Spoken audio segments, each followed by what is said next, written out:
show on Daily Gaming News. I am Kaisa.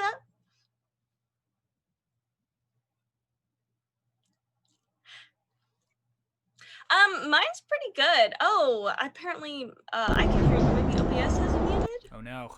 Did it happen again? I'm back. What's up, Standing everybody? by. It's You back? Marone. Yo, my what's mic is back. up? I don't know why that happens sometimes. Sometimes OBS is like, you know what? Your default is no longer your default. You're like, OBS, excuse you. How I have a dare show. you, OBS? How dare you? Stop getting in the way. Oh, geez, OBS. But yeah, we've got a pretty packed show today. There was some breaking news that we're going to address tomorrow. We're not going to address today. Yes. Some Twitch news we should be talking about, but we got to save it for tomorrow because it is, Thursday and we're packed, and we obviously have our On This Day of Gaming to chat about a little bit later. So we're going to be getting into Baldur's Gate 3 and IGN's first impressions of the review, as well as, what I experienced when I played. Absolutely. Going to talk about how the trophy system has officially updated for PlayStation. We're going to get into Valorant Act 3. It was supposed to kick off next week, but it has been, pushed 2 weeks. So we're going to get into those details and watch the trailer. The other thing we're going to talk about is Critical Role's next big move is a charity organization. A lot of you have been following Phasmophobia, so we're going to be discussing how it's Twitch's latest surprise hit. We're also going to discuss how a report has come out that all of the United States next-gen pre-orders, 72% of all of the U.S. next-gen pre-order customers have chosen the PS5. A new NVMe SSD from WD revealed. This is some alphabet soup, which I love. And it's fast enough for the PS5. That is crazy. And then, interestingly enough, a CDPR dev came out and has addressed some of these recent articles and news reports surrounding what's going on at CD Projekt Red.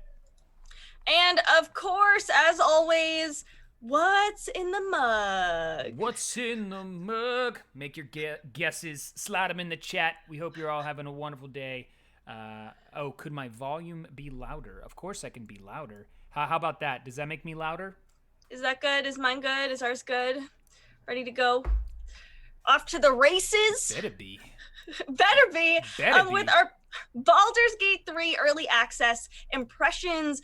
So early access is in progress, and so IGN has a review of their first impressions of the game. So they say that having played through the first several hours of Baldur's Gate 3's early access version, which the developer says it's roughly 20 hours of content, so you should be able to play it multiple times to fully appreciate it.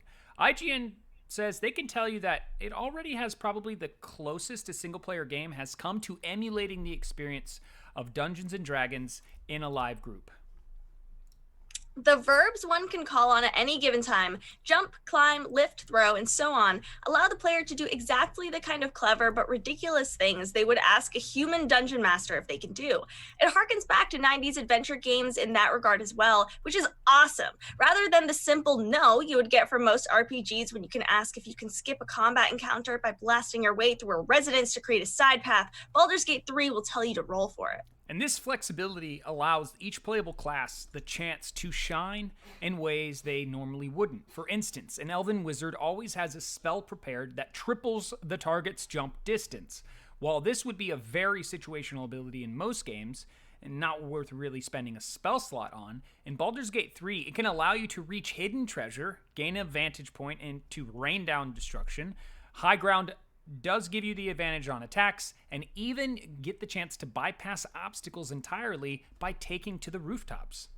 Players end up having to remind themselves to take a few combat spells because they're so excited about all of the interesting ways they could use the utility ones in combination. Some players like to play wizards as a sort of magical Swiss Army knives, like on the tabletop, not the glass artillery pieces they are in most digital RPGs, and they're so thrilled to be able to actually do that in Baldur's Gate 3. So Larian treats level design and environmental interaction as part of how you win battles and solve puzzles, and it works brilliantly in their envisioning of Faerun. And we got to talk about the turn-based combat because it's also well done. It feels faithful to the 5th edition D&D rules, but also knows when to deviate to avoid being slavishly accurate to a fault. Having one move action, one bonus action, and one main action per turn was very easy to get our minds around, although at lower levels, they do often find that there wasn't anything worthwhile to do with a bonus action on most turns. That's pretty normal in D&D, and it is a bummer to feel like you're wasting that resource. However, an IGN player did say, I guess I'll shove this goblin backwards just because I have nothing else better to do. If my knowledge of the system is reliable, this will probably be corrected later on once I gain more abilities and class features, which is what takes place in Dungeons & Dragons. The use of turn-based combat is also a blessing to many. Many of the classic D&D-based games, including the first two Baldur's Gates, did themselves a disservice trying to force the square peg of real-time fights into the round hole that is the D20 system. Combat in tabletop D&D has always been turn-based, and this is how it should be. Initiative rules to determine who goes first really matter. It's much more pleasant to take stock of the situation and marshal your resources while contemplating how to work the environment. Sure, real-time combat can work, especially in games when you're mainly controlling one character, but this type of game works so much better and feels so much more faithful to its tabletop inspiration with turns. And this is a thing to think about. Obviously, you have your impressions, and I want to hear what you have to say on it, but one of the things that people really need to think about in regard to Dungeons & Dragons, and the fact that they are pretty much emulating that experience in this digital way, is that there are decisions and aspects of the game that you don't get to tap into until later on when your character has evolved. And so they might feel vacant or pointless right now, but just like it is when you play D&D, there's plenty of times where you're like, hey, this is a cool path in class that you're taking, but you're really not going to get into some of the good stuff until you hit 5th level or until you get to 7th level. And those later levels where things start to happen that you're like, oh my God, I am amazing. Right, so I really wanted to play Baldur's Gate 3 because I've never actually played D&D, so I thought this was a cool way to, not have to get a group together, get a bunch of scheduling, find a DM, and be able to just like play on my own time. I also like the fact that since it's a video game, a lot of things are automated, you don't have a physical tabletop, but this game is not for players like me who don't really know anything about D&D. I thought that there wasn't really a tutorial or didn't really explain how a lot of how you're supposed to progress or how you're kind of supposed to use the tools that are at your disposal. It just kind of throws you into the game and you kind of have to figure it out for yourself, which I'm sure maybe if people are more familiar to this game or this genre or played the other Baldur's Gate games, they would probably have no problem getting into this. But as someone who is just like very fish out of water, I was like, I don't know how any of this really works here. Yeah, what class did you pick? I picked a wood elf. So class within that? It's your race. What was your class? What was were you a barbarian, a wizard? What class do you remember picking? I think I was a wizard. So one of the things that I will throw out for advice, and this is anybody who's considering playing, rogue is another class that Bad Axe is suggesting. I don't know what I was. Play with the simpler classes like a barbarian or like a cleric. And part of the reason you want to play with those classes is because they're easier to understand. You have a simple objective when you play as that class. It allows you to really get the hang of the fighting system, how in which you want to approach your encounters will be more narrow in a way, whereas when you play as a wizard, you have a lot of options, and especially it's like if you're a spellcaster and you move into like a warlock or let's say you move over into a sorcerer, you have like all these different elements that start to play in. You can even throw in druid for a second, and you have all these different elements that start to play in that can almost make it feel too overwhelming and not fun. Right, yeah, I think there were just like too many options and also like too many actions that I could do off the bat. Yeah, where it was just kind of like, I don't really know what the direction here is. It would be cool if maybe there's like a guide for Baldur's Gate 3 to new people that were out. I was really excited about the character creation aspect, but as I said yesterday, it's not quite as complex as I would have hoped. But I've been seeing a lot on Twitter, especially that people are excited because there's a lot of darker skin tones and a lot of, a different kind of hairstyles that are more diverse, which are often not seen in character creators, which is a big win.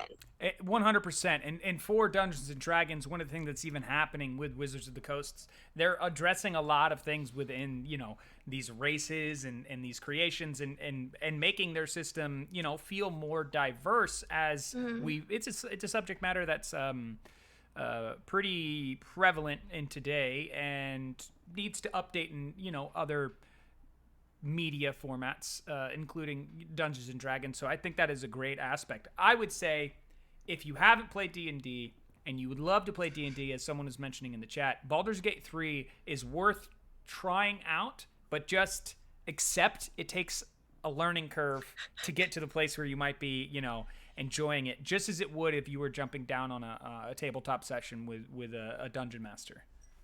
So Baldur's Gate 3 is a $60 game and it's still in early access, but as some of you might already know, if you play under 2 hours, you can still refund it on Steam and uninstall, so you can have your, your trial, get your feet wet to see if you really like the game or not. Yeah, I love the question from Ray. Do you get to ride dragons or what? I would say you can get to a later level, probably with a druid or maybe another class that allows to dominate a mind. Which would probably be a wizard at a later point in time, and yeah, you could ride a dragon. I'm sure that capability will be in there.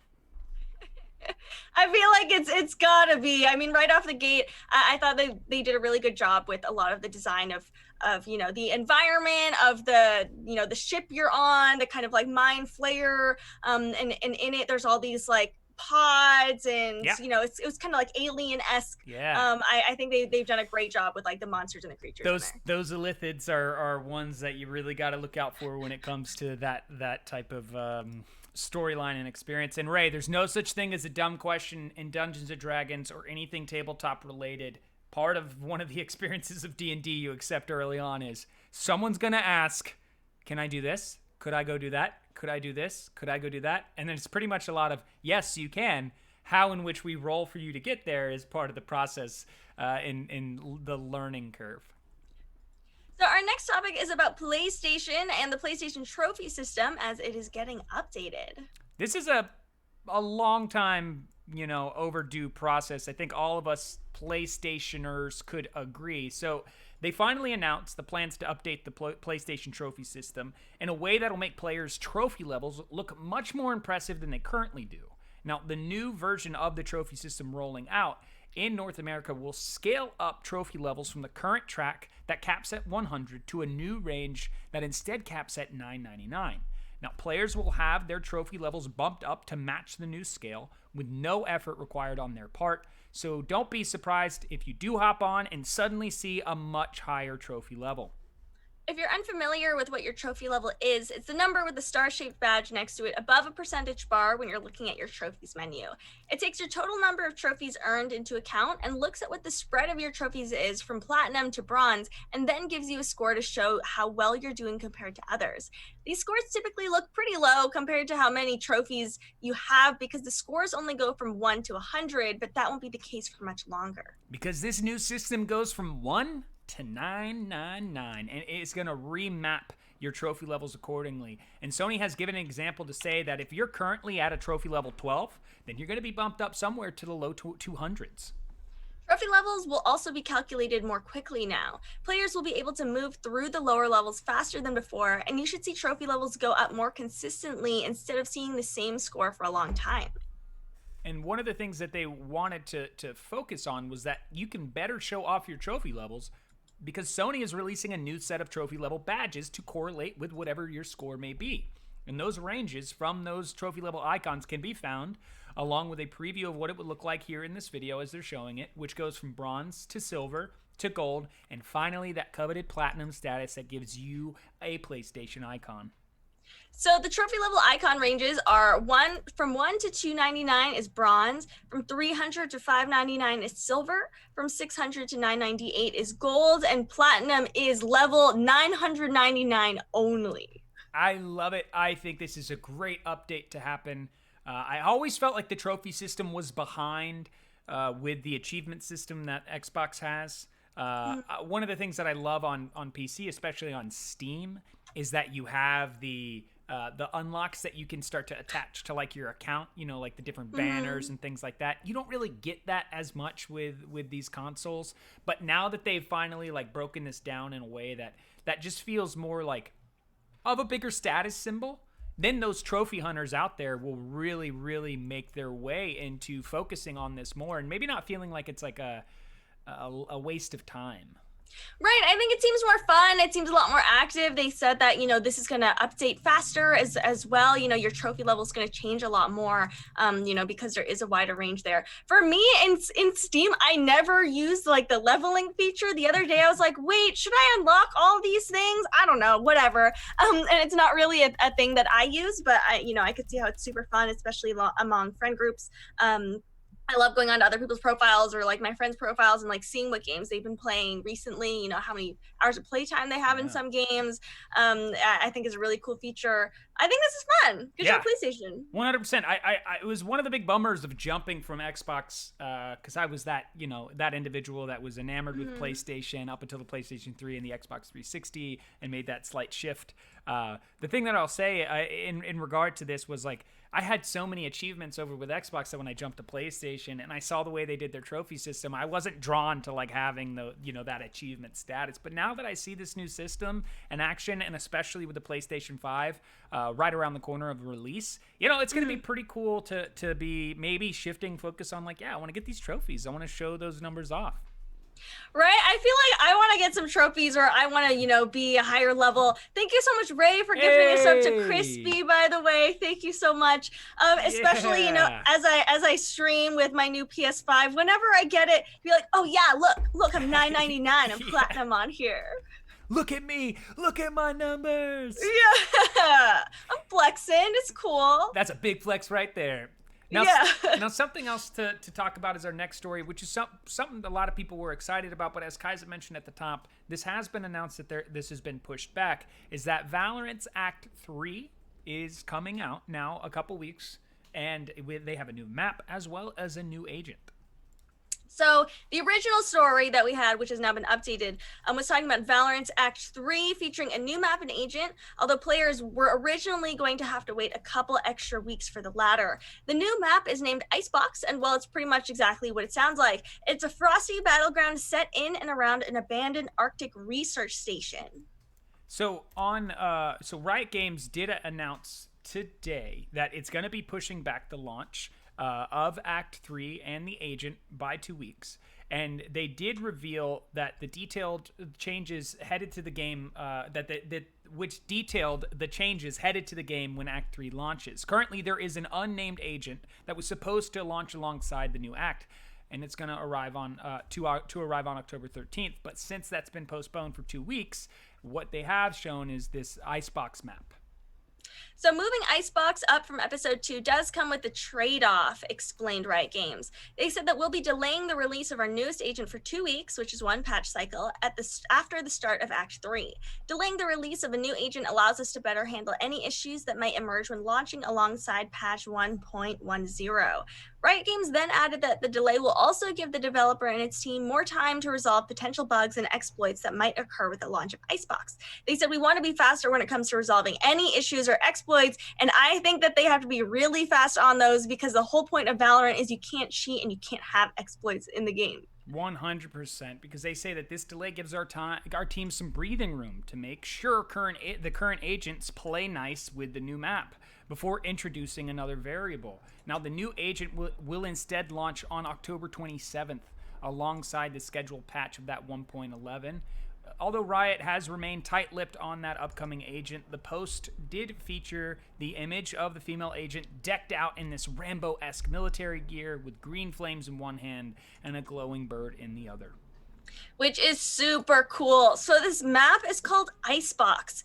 It's an abandoned kingdom research facility in the Arctic wilderness, and that is the next location for you to flex your aim and abilities. Pierce the dense snow cover as an attacker to plant the spike, and outplay as defender using zip lines to reach new and dangerous heights. The two objective sites on Icebox favor frequent skirmishes, sharp aim, and adaptive play. And this new weapon skin that they showed off is called the Singularity, which Singularity exists in a far future, vast in its journey from beyond. It's powerful, abstract, and mysterious. Now, no one knows where it came from or how it came to be, so you will harness this unstable force on the Phantom, the Sheriff, the Spectre, the Ares, and Melee when you buy that Singularity bundle. The Battle Pass returns with improvements for Act 3. Revamped weekly missions progress for faster unlocks and additional epilogue tiers. Collect heads, rake in the XP, then snap on Act 3 exclusives like the Chili McFreeze gun buddy to match your Arctic battles, the Radianite Hazard player card, and the Viper spray that reminds you to wash your hands. Purchase the Act 3 Premium Battle Pass to unlock more tiers of Valorant items like the Ruin Vandal, Disco Ball gun buddy, and the Surge Bucky with variants. Now, one of the things that I will say is a bummer is that this delay is happening, but I will say what is good about that delay is them acknowledging that this really needs to come out, not have any problems, because the one thing that Riot has addressed is they would rather take their time in making a great game than rush anything out, put themselves too soon, put the cart before the horse, so to speak. So this just goes in line with what they've already addressed that they planned on doing early on when we were getting hyped about Valorant. It is, this is what we want. This is what we expect. We don't want this map to just be rushed out and for it to be buggy. Valorant is supposed to be like the premier esport, or at least they're trying to be. That's their long-term goal. And if they release maps that don't live up to that standard, then that sucks for everyone, and that kind of takes away a big part of the integrity of the game. I think this idea for the Tundra map is really cool. I think it's kind of been a long time coming for a new map to come out. I mean, maybe it's not, but it feels like it. That there were only 2 maps for Valorant, and people said the game was super repetitive. I'm sure Riot worked really hard on those maps to get them perfect, but still, I don't think it was quite enough for gamers in our short attention spans. 100%. That right there is hitting it on the nose. I don't know who plays Valorant that's in the chat and watching right now. I know Crispy still plays it periodically, but how did you feel about having 2 maps for this long period of time? Like, how many games, multiplayer-wise, ship out with just 1 to 2 maps of experience? Right. My impression was I think I liked I liked one more than the other. I don't remember which one, but I was just like, this map, or great, this one, and that's kind of it. That's kind of as far as it goes. It felt repetitive. I mean, even though I didn't play a lot, I could see how maybe it was cool for people to really know those maps like the back of their hands, but I think the overall impression was that it just wasn't quite enough, or wasn't quite enough content for people to sink their teeth into. Yeah, I couldn't agree more. I don't know what it was. I'm not too sure, but for me, it just didn't stick. And maybe it's something I'll come back to. Maybe the variety, more agents, and all that stuff will be there, and a year from now, I'll be like, I'm a Valorant main, but it just didn't have the initial grab to me that I thought it was going to have. And, I'm just kind of left with keeping an eye on it while not necessarily being like, I need to play this game. Right, I kind of wish there was maybe more fun maps. Like, I get the game is serious, but also the maps don't need to be, kind of boring. Like, I think they could make it like a cool, like, Halloween event, or like a Christmas event or something, or holiday event rather. Yeah. But like Overwatch is very competitive, and Overwatch has those cool events. And sometimes I'll play Overwatch like just for their Halloween event, and like never like any other times during the year. I think Valorant could do that as a way to to keep the game interesting.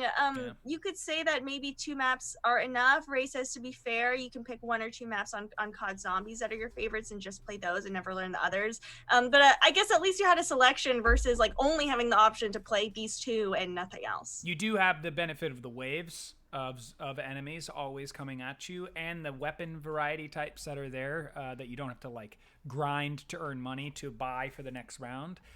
So maybe if Valorant found a way to mimic some of those successful wave shooters for just maybe the people who want to play the game, get better at shooting, try different weapons out, and learn it from that aspect, they could create this kind of like PvE wave, after wave experience on these maps, and go from there and just kind of let people have more fun. But it doesn't seem like they really want to go that route. They're really trying to hone in on this hardcore esports shooter.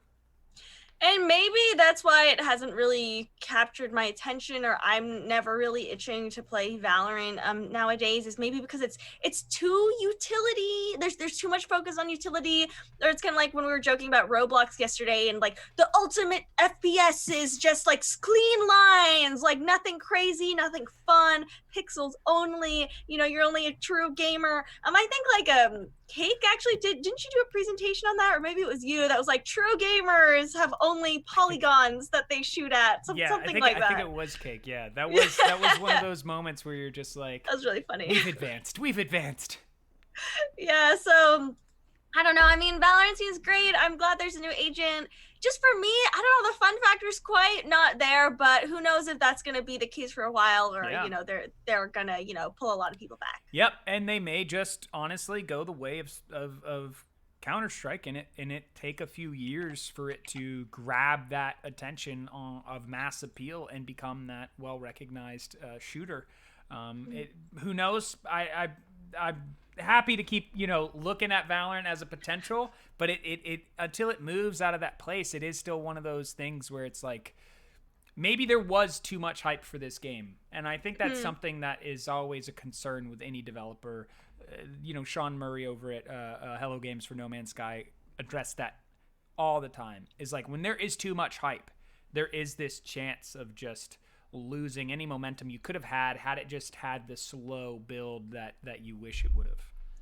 That's true. That's a good point. You know, having the hype, you know, puts everyone's expectations so high. And if it's not the most fun game they've ever played, you know, in their whole lives, they're gonna move on to something else, right? Instead of just being like, oh, maybe I'll try Valorant. Oh, wait, this actually is really fun. Oh, wait, all my friends are on here. Let's keep playing. You know, that's true. That, you know, the organic growth, you know, can sometimes like be better than actually, you know, having all this buzz. Yeah, and something to get hyped about is our next story, because I love stories like this. As Critical Role is next big move is a charity organization that fans can donate to all year round. When the Critical Role show started in 2015, the simple but charming Dungeons & Dragons series didn't seem to have much ambition beyond being an entertaining web show that tapped into a game millions of people around the world play. Critical Role soon found a group of dedicated and growing fans, more than 22,000 subscribers on Twitch and 1 million subscribers on YouTube, and decided to use their newfound platform to try charity streaming from time to time, beginning with an event for Doctors Without Borders. But now, Critical Role has launched the Critical Role Foundation, an entirely new arm of the business dedicated to ongoing charity fundraising that newly appointed president Ashley Johnson hopes will turn one-time events into a year-round campaign. Johnson, who joined the show's cast as an original member in 2015 and is also known for her work in Blind Spot and The Last of Us Part 2, tells The Verge that it was partially the response from fans over the years to fundraising events that helped the Critical Role team decide to launch the foundation. Johnson was continuously blown away by how well the charity streams went. Johnson says it's something that we've thought about for kind of the duration of streaming, thinking it would be cool one day if we could actually just have a foundation. We wouldn't be doing this if we didn't have the community and the audience that we have. And Critical Role has evolved from a series that started on Felicia Day's Geek and Sundry website. It's a successful company, holding a record for Kickstarter's highest earning entertainment projects ever and deal with Amazon. But at the end of the day, those are still entertainers on platforms like Twitch, and some creators feel like having a platform comes with a responsibility, and many have tried to turn their celebrity, no matter how big or small, into something beneficial. We all know Mr. Beast gives away cash and cars to people. David Dobrik often gives away laptops to students, while platforms like Twitch and YouTube have drawn up FAQs for people who want to use their channels for charity streams. Johnson says the team didn't feel like they had to ever stream charity events, nor did they feel pressure to launch the foundation. Johnson's only concern is being able to do this right and elevate lesser-known organizations and voices in the nonprofit space. For example, the foundation's first partner charity organization is the First Nations Development Institute, which works to help Native American people by providing grants and technical training. When Critical Role announced the foundation aiming to raise $50,000, they blew past their initial goal. And even with a successful history of charity events, Johnson says she was caught off guard. The hope now is that both Critical Role's fans and people who may not follow the team as closely will be able to donate throughout the year, treating it like a marathon, not a race. And one advantage Critical Role has over traditional entertainment companies is that because the various cast members feel so accessible online, building a fan base while streaming on Geek and Sundry before moving to Twitch and YouTube in 2019, their new charity initiative is coming from a team of people that people already know. And being transparent online with fans who call themselves critters about how important charity work is to them will hopefully keep things going strong, Johnson says. She says this is a journey where we're constantly just trying to better ourselves and add some positivity and just be real. And sometimes that means not sugarcoating stuff. There's a really nice sort of realness and transparency that we've created with the audience. And Johnson says, I think that's part of why the charity runs have been so successful. And figuring out how to straddle that line, how open to be, how much of their lives are lived publicly versus how much they keep for themselves, it's a learning curve. And it's especially true for Johnson, who, now as a star in a popular web series and other shows in addition to becoming president of the foundation, lives with social anxiety. Johnson even slowly opened up on stream about herself and found her transparency rewarding but challenging. It's something that many creators, especially those who are coping with anxiety, depression, burnout, or other issues, have also started to do over the years. She says, I found a lot of comfort in this community. I think it's incredibly important to show that and to be real with your audience. Working on being more open and keeping a dialogue and relationships going with members of the community is important to Johnson, and it'll likely play a big part in keeping the enthusiasm up for the charity. The main goal right now is encouraging people to keep donating if they can during the pandemic. It's a hard and scary time, big understatement, and there are many charities trying to figure out ways to help people who are ill or out of work. Johnson was worried that might affect Critical Role Foundation's rollout, but the first few days went better than she could have expected. And she finished by saying this, we are all big on presenting ourselves in the most real way that we can. And maybe that helps the audience really trust us. And especially when times are hard, it always seems like the critters know and really show up. So, with charity streams, my sister said charity streams are the new telethons. And I was like, wait, that's so true, which I never really thought about, but it's pretty much the same thing, especially when people do like a 24-hour charity stream. That's literally the new telethon. Yeah, 100%. I love this being a focus. I love it being a year-round thing. I think one of the things here is you get the sense from Critical Role that it is genuine.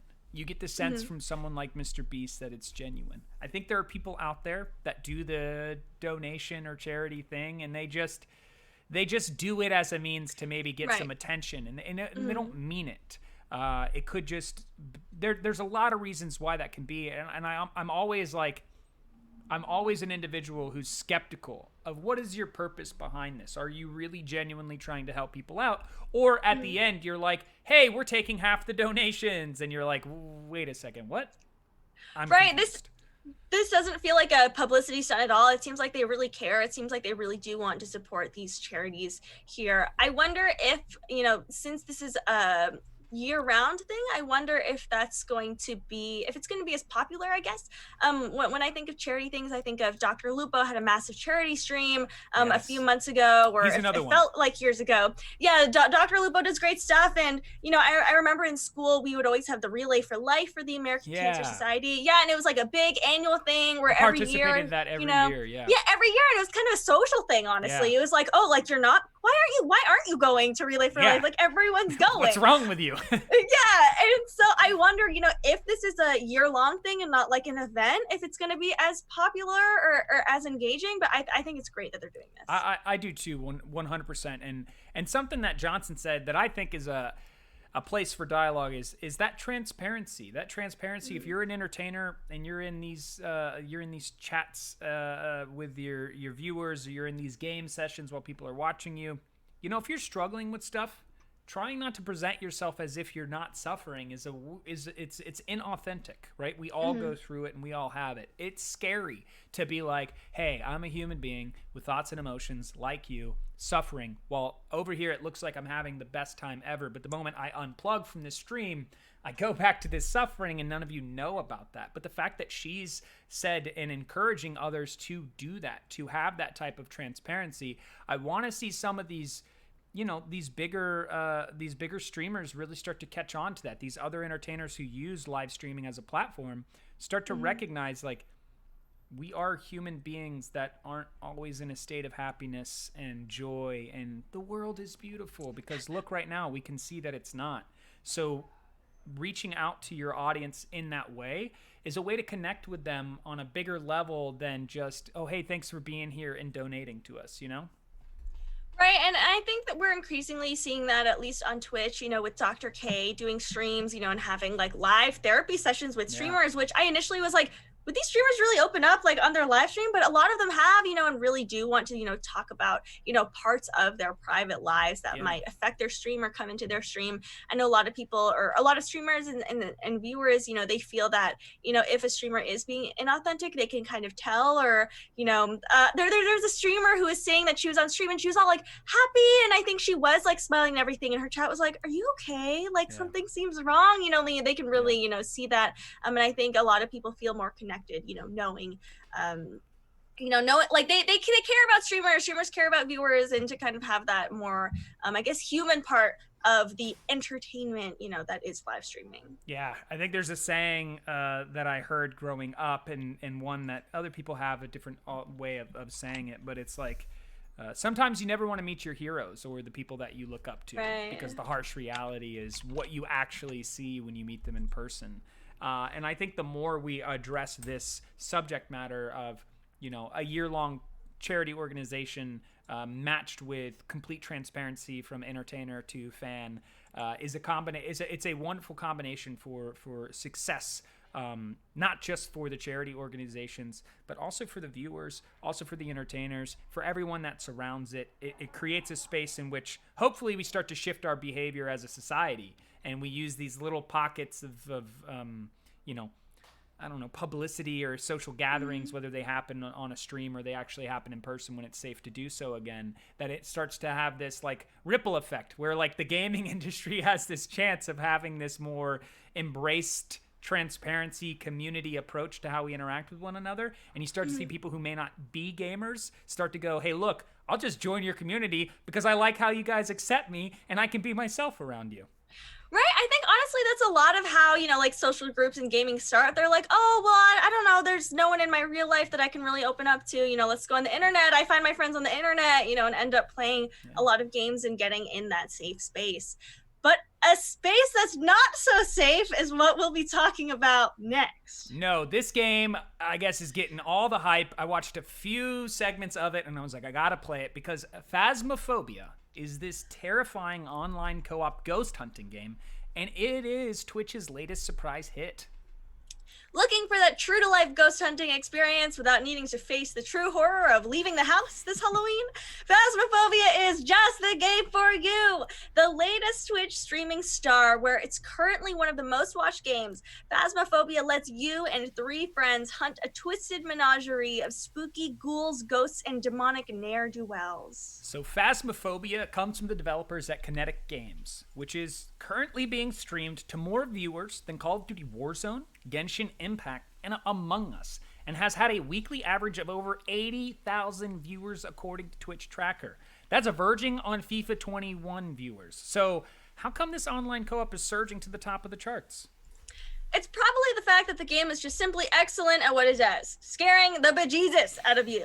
The game sees you drop into a heap of locations, from haunted houses to spine-chilling schools, with a vast array of ghost hunting tools. You've got your EVPs, spirit boxes, black lights, and much more to help you uncover clues as to the paranormal spirit that may be living in the walls. The locations change, and so do the ghosts. Well, sometimes they're ghosts, and sometimes they're terrifying demons that want nothing more to do than hurt you.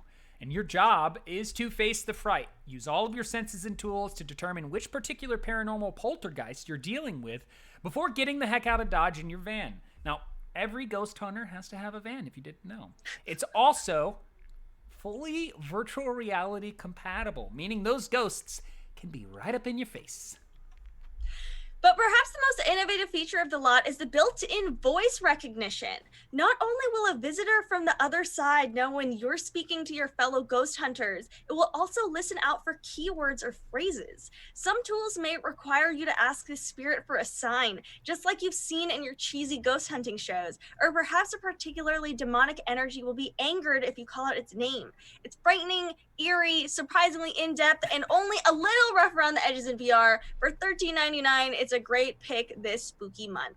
I couldn't agree more. As I was watching some of this footage, I think the best part about this is it's co-op. So you get to do this with your friends, or just, I think they have matchmaking. So when you just talk about jumping into Phasmophobia, you're like, hey guys, we're going in this together. We're gonna get scared together. Let's do it. And I love that they have all these aspects built into the game. It looks like fun. And it does look like one of those things where people just want to tune in and see what happens to this group. How well do they do? Do they all die? Do they get away in their ghost hunting van? We'll never know. We'll never know. I think it's a great game that, perfectly sums up modern ghost hunting. You have your thermometers and your cameras that you set up, and you watch the footage back for the blurs on the screen. And also when you first get in the game, in the tutorial, you're just in your van, and it's raining, and you're outside this house, and all the lights are off, and there's no one around, and you're already like, oh no. This is what this game's gonna be like. Apparently, when you first play it, it's a 7 out of 10 scariness. I saw in one of the discords I'm in, and then once you really get into it, it's like a 5 out of 10, people said. So it's it's scary, but it's fun, but it's not so scary that you're not gonna want to drop it and alt F4. Yeah, for $13.99, that's a really good price for a co-op experience. It sounds like, I would imagine, at least from hearing you have different locations and different types of ghosts and all those things happening, that you would probably get some steady updates to this game in the future, new maps and stuff like that. It could get that live service approach that something like this would thrive off of. And if they are listening to what the community feedback is, which I would imagine developers like this that are hitting really well, just like we've seen with Among Us and just like we saw with Fall Guys, they listen to their community, the growth of this could be very, very strong. And Baby Flex is flexing with a donation, a tip. Thank you so much for that. We really appreciate that. I wish I had a little baby arm to flex back at you. Thank you so much. I have little baby arms. There you go, little baby arm. Little baby flex. Little baby flex. Thank you so much. Thank you. The graphics of this game aren't crazy, but that's not what it's about. It's just for fun. As someone said in the chat, this proves that games need streamers for marketing, which seems to be increasingly true. That if a game takes off, on a stream, it's also going to pop off with sales, which wasn't necessarily, true in the past. That's so true. And I think the price point is engaging too. If you think about Among Us is what, $4 to play, $5 to play? You think about an online co-op ghost hunting fun game for $14, you're gonna reel people in with that price point. And for Fall Guys on PlayStation, it was a free to play. So there's these aspects of how you approach that business model. That some of these developers that are coming up with their games, they need to start taking note on this, because I couldn't agree more that if your game is the right kind of game, especially for a stream, you could take off. Cheap games are the wave, as Crispy says. It just makes it so much easier for people to actually play. Or, if people are like, oh, well, I don't want to spend the $5 on Among Us, it's likely that your friend will be like, I'll buy it for you. I'll get it for you. Yeah, I'll get it for you. Whatever, just play with me. Yeah. Which is another sale, Bro, for you're the sus. company. Yeah, you're looking kind of sus. I bought you this game, so you're gonna tell me what's going down. I think cheap games are the wave. Free games are the wave. I like this to counter the trend of $70 AAA titles. I was just thinking that. Get out of my head, guys. Yeah. It was so there's $70 titles, and also free games are on the rise. I'm glad that they're, kind of counterbalancing. 100%. I was just thinking about that, because I was like, with these next gen consoles and these $70 price tags, you come out with a game with a low entry point, you're gonna draw people over more, because some people just may not feel like the extra $10 to $15 price increase is justified, when I can go and have this amazing good time. That's a bigger picture question that I almost want to address at some point, but some of these PC titles, because you can only play Phasmophobia on PC, some of these PC titles could draw more people to PC gaming because you can get cheaper games, where if you jump to next-gen console, you're looking at a price hike just because the increase in price of the software is going up. Oh, that is so true. You know, if you can play all these titles, there's a lot of free games. Paladins, Fortnite, Overwatch isn't free. Among Us on mobile, I think it is. I've already run out of ideas of free games that are out there, but there's a good amount. I mean, when I started streaming, I only played free games at first. You know, people thinking and that Linux you need support. And Linux support, right? You know, to get more gamers playing the games, because it just seems like, you know, everyone wins if you can make your game more available, you know, for more people to play. 100%. And this actually leads us into the next conversation, because this is a really big statistic when you break it down. So a recent report came out, which was that 72% of next-gen orders out of the United States of America have been for the PlayStation 5. A study from market research company VGM indicated that US players who have pre-ordered a next-gen console have predominantly gone for the disc edition of the PlayStation 5. Now, this study was conducted from September 23rd to 25th, and it was using a sample of 511 US-based respondents, and that was representative of the US general gaming population. Among them, 15% said they managed to successfully pre-order a next-generation console. 15%! So within this group, 72% went for the disc edition of the PS5, 30% went for the Xbox Series X, 10% for the PS5 digital edition, and 8% for the Xbox Series S. Now, 29% of the respondents said that they attempted to pre-order a next-gen console but were not able to do so. Among them, 58% were trying to pre-purchase the PlayStation 5 disc edition, 40% an Xbox Series X, 21% the digital edition of a PlayStation 5, and then 11% for the Xbox Series X. The sample was also divided into 3 categories: casual gamers, mid-core, and hardcore. In the latter segment, 28% said they pre-ordered a next-gen console, while 42% said they were unsuccessful in their attempt to do so. Now, looking at the next-gen game offering, 52% of those respondents who pre-ordered a PlayStation 5 or intended to buy one by the end of 2020 said that Marvel's Spider-Man Miles Morales was the exclusive game that encouraged them to do so, followed by God of War's Ragnarok, which is 42%, and Final Fantasy 16, which is 32%. I'm not surprised Spider-Man's at the top of the list. I guess I am kind of surprised with Ragnarok because it was barely mentioned. And it was like 2021. No time period in 2021, just 2021.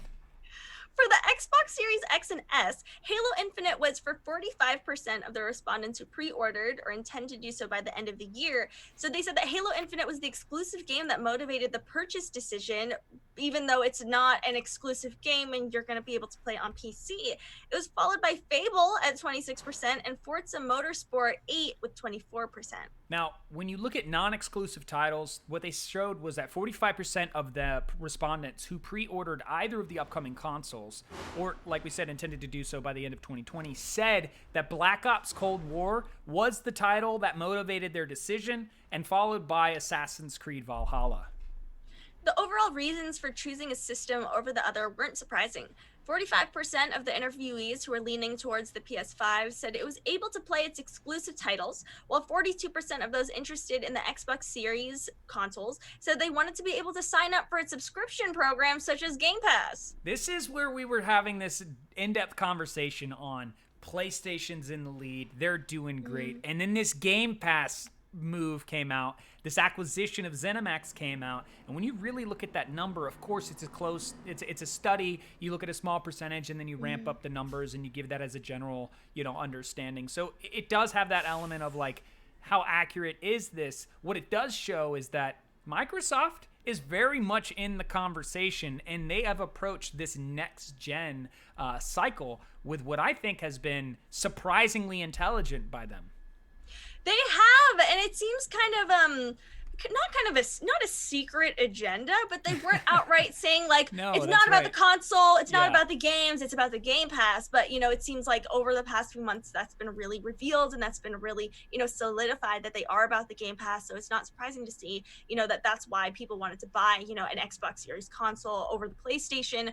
And it's not surprising that people want the PlayStation for the exclusives. I feel like that's been the case especially since the PS4. I'm just still surprised at some of these games, or that people are looking to play Fable. Even though I don't think there's a release date for Fable either, it's probably a few years out. Yeah. Interesting choice by these gamers. Very interesting choice, but it actually leads into the next conversation where a lot of people have been concerned with the digital version of PlayStation 5 not having enough hard drive space. But then it has been revealed that a new NVMe that is coming from Western Digital is coming out, and it is fast enough for the PlayStation 5. Western Digital has unveiled its new line of next-generation SSD products, including a Gen 4 NVMe SSD that features speeds fast enough for expanding the PS5's internal storage. The company also revealed a PCIe add-in SSD card and a new Thunderbolt 3 SSD game dock that makes adding extra storage and ports easy. All of the new SSD products boast fast read and write speeds and customizable RGB lighting, because you've got to have that as a gamer. Of course. And so Western Digital's WD Black line is focused specifically on products for gamers, which is why the company has put a focus on the RGB lighting for its next line of storage options. Now, all of Western Digital's Black's RGB-enabled products can be customized and synchronized via the WD Black dashboard app on Windows. Thankfully, the company hasn't neglected the speed of its NVMe SSDs, providing a number of options that rival the best on the market. SN850 NVMe SSD is Western Digital's first Gen 4 solid-state drive and one of the first NVMe SSDs to feature RGB lighting on its heatsink. It boasts impressive read and write speeds of 7,000 over 5,300 megabytes per second, which surpasses the PS5's required speed for expandable storage of 5,500 MB per second read speed. Sony has yet to confirm which drives are compatible with the PS5, but all indications point to the SN850 SSD working well with the PS5. Of course, this NVMe SSD also works with PCs, though if you want to take full advantage of the next gen speeds, you'll need to make sure your motherboard does support Gen 4 SSDs. And that SN850 NVMe SSD without a heatsink is expected to launch by the end of the month, while the enabled heatsink model is expected in quarter 2021. And it was recently revealed that there is a slot on the PlayStation 5 that you can pull off and see for these SSDs. But what is also important to take note is the prices of these things are astronomical right now. So we need more people to be demanding these things so that price can go down. Right, I hope it does. I love how, having RGB was a priority for them. Like, gamers love the lights. And Razer came out with a new credit card, I think, that has like an RGB light on it, which is wild. There is only a white PlayStation 5 as we know of so far. A lot of people are wondering about if the panels were able to be replaced. It looks like they easily pop off here if you're going to add storage, which is good, which is, I think, potentially a good sign, although we haven't heard anything about them actually being customizable. And if you want to update the look of your console, I mean, there's a lot swirling around how easy those things popped off and how easily they could start to release that feature of what makes this PlayStation 5 your PS5, right? Because, Mark Cerny talked about that way back when we first started to hear about the PlayStation. We want to make it more. There's that slot right there. You're seeing it. That is the expandable storage slot right there on the PlayStation 5.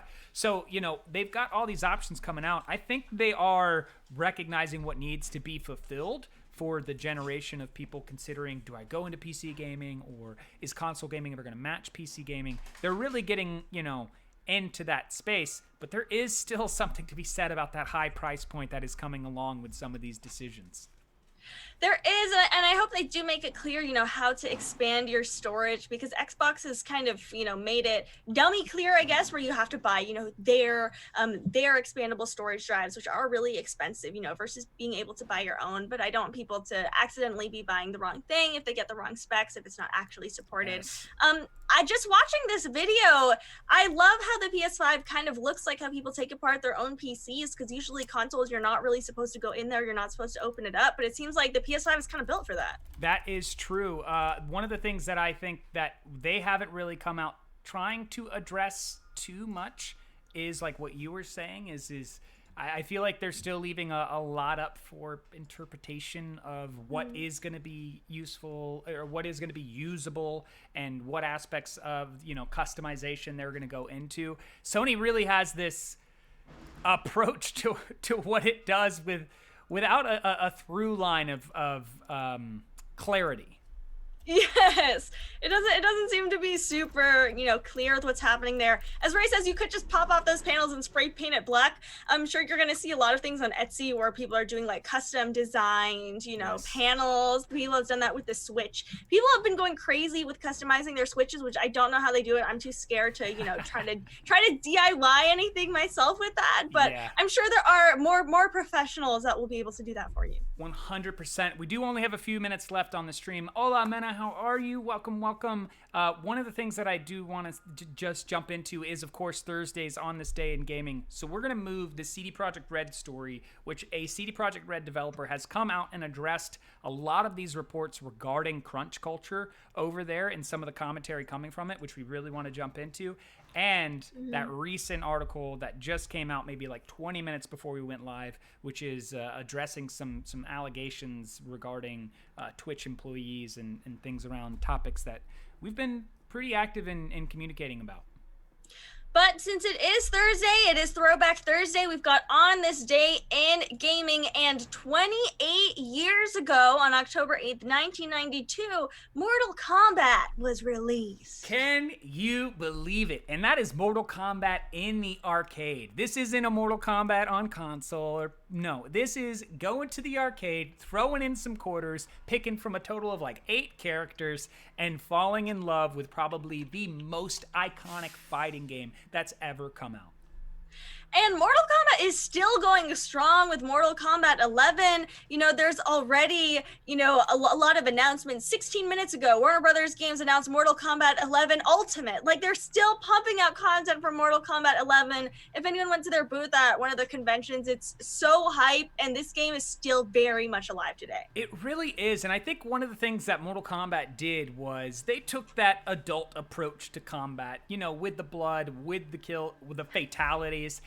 And then they started to get really into that more kind of like comical approach to a lot of those things. But now they've really shifted back to this like grandiose display of violence, kind of like Quentin Tarantino's approach to violence in movies that they do in their games. And something recently I heard, I don't know if this has been confirmed, but supposedly Rambo is coming to Mortal Kombat as a DLC character to use, that somebody did some data mining and found Rambo as a title of a name, because they did one with the Terminator, they did RoboCop. I mean, they're really going into some of these characters that you were like, I could totally see this person in Mortal Kombat. Oh my gosh, that's great. One thing, I guess, on a more serious note, I hope they are supporting its developers more, because I remember an article, it was from 2019, I just looked it up, but apparently developing Mortal Kombat was so brutal that some of the developers were experiencing like mental issues from having to research all the gore in order to be able to develop it for the game. So just looking at, all the terrible gore that I'm not going to describe that you might see in the game, they were looking at references and things like that. I hope that is addressed, because I think that gore can be, silly and fun and kind of larger than life. I just really hope the devs are supported. Yeah, I couldn't agree more. There's got to be some sort of like built-in mental health for these individuals to go through this, because like when you look back at those graphics just there, you're like, oh, it's not too bad. But now with like the X-ray and the detail and some of those fatalities now are like, I've watched them and I've been like, okay, I gotta go bathe. I don't know. I feel every negative thing going on inside me as I watch what just took place. That's so funny. The Mortal Kombat booth had like a severed head that you could like pose with, or like legs and stuff like that. With like under achievements comment. Blood. They should bring Among Us imposters to Mortal Kombat. That needs to be a mod. If somebody's not working on that or creating that, that visual, so to speak, I could see that as a meme video right away, to see some imposter, the imposter from Among Us in getting some type of like cut in half fatality or whatever it is. Oh right, we need a mod, or at least like a YouTube video. Like if anyone saw like the ninja character in Smash and someone made his like voice lines, like really toxic things he said when he attacks, and it was so funny. Or like Thomas the train in Skyrim. Skyrim, as well as Resident Evil. Yeah, so many different things like that they could do with this. It would be great. I'd love to just see characters you wouldn't expect in Mortal Kombat whatsoever to start making appearances. That would be great mods to start seeing. We need them in there. Happy 28th birthday, Mortal Kombat. I'm sure we're going to be hearing way more Mortal Kombat. I don't think they're going to give up making games anytime soon. No way. But that does bring us to the end of the Daily Gaming News Hour, as we always finish out our Thursday with the Throwback Thursday of On This Day in Gaming, recognizing games that have come in the past. But for all of you, thank you so much for being here and joining us. As we do go to a close and go offline, we will be doing reruns, which you can catch the episode if you've jumped in late to the stream and want to see what we chatted about. And since we got to the end of the show, did anyone guess what's in either of our mugs? I don't think so, actually. Like, and I have to ask this guest, and that's a great guess because we always play What's in the Mug. Did anybody just guess black coffee for Marrone? And a lot of you guessed lemonade for Marrone, but no one guessed lemonade for me. That's right. I hope my answer was okay when chat was like, is it a juice? And I'm like, it's not really a juice. I don't think I know how to describe it as a juice. Yeah! What a curveball. It was actually pomegranate lemonade, but I wasn't going to hold anyone to the pomegranate part. Just lemonade would have done it, but I don't think anyone guessed it. Nice. That's awesome. KAISA'S like really coming in with these. I've got to start. What concoction am I going to make? What am I going to do today? I would have just got to go to the store and just buy random beverages for this moment. Right, for this segment specifically. Start mixing potions there or something. Sequasi gets coffee, but not black coffee specifically. Okay. Well, we'll give it to Sequasi. Sequasi gets it with the coffee guest, so boom, LDHF, long distance high five to you, Sequasi. I love that. We are live from 1 to 2 p.m. every weekday Pacific time. Thank you so much for joining us. If you want to submit anything, you can send it to the mailbag. That command also works in Discord, and it works in my chat as well. Marrone, are you streaming today? I am going to be streaming today. They did officially release that season 2 of Fall Guys, so I wanted to jump in and experience that. Maybe play some Squadrons as well, but I'll probably be starting off with Fall Guys today. So if you want to come in and hang out and enjoy some bean life, I'll be there at 3 p.m. Pacific Standard Time. Yo, the bean life. And I'll be hanging out on Gondok stream today, and then I think I'm going to be playing Genshin Impact at around 6 p.m. I'm finally going to give it a go. And we should find a time to play Phasmophobia, because for $14, I'm happy to pick that up and enjoy that experience. So, but probably in the daytime. Probably in the daytime. In the daytime, sometime not too scary. But thank you so much for joining us today on our October 8th Daily Gaming News Show. I am KAISA. I am Marrone. We appreciate each and every one of you, and we will see you all next time.